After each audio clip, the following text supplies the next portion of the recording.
Le Fa est lié au nombre, c'est Pythagore.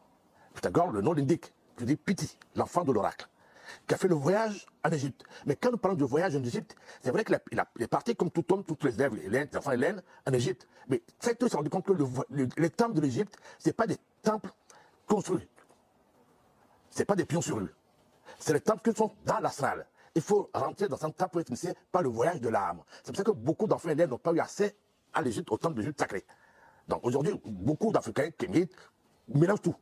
Hein. Et la thèse de beaucoup de gens, on parle de l'Égypte, les pharaons, non, les pharaons sont des étoiles. Les pharaons, c'est des Yanmaki. Les pharaons sont des ennemis. Donc personne n'a rencontré les pharaons. Il faut mourir pour rencontrer les pharaons. C'est pour ça que le livre des morts égyptien parle de l'entrée du jour. Quand nous quittons ce monde, nous rentrons au pays des morts, au pays des vivants. Au pays des vivants, on peut rencontrer Dieu, on peut rencontrer les étoiles. Nous ne sommes que les incarnations des étoiles terrestres, dans la forme humaine.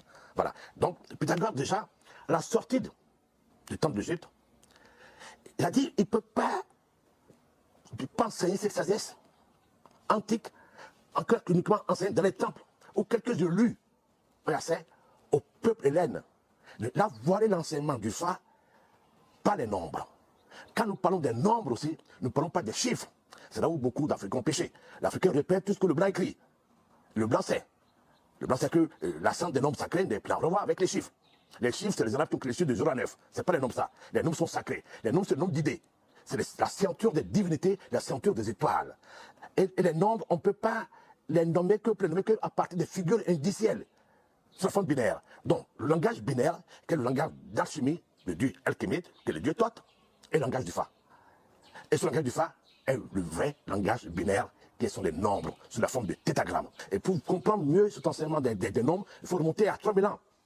En Chine antique, on a tout l'enseignement de Fuji. Fuji, le père des Chinois, l'ancêtre des Chinois. Et Fuji n'est qu'un signe de Fa, qu'ils ont personnifié. Et Fuji qui a reçu par la tortue cet enseignement des nombres, c'est l'enseignement du binaire que nous appelons le Fa. Et les Égyptiens appellent P. P, qui est le langage des dieux.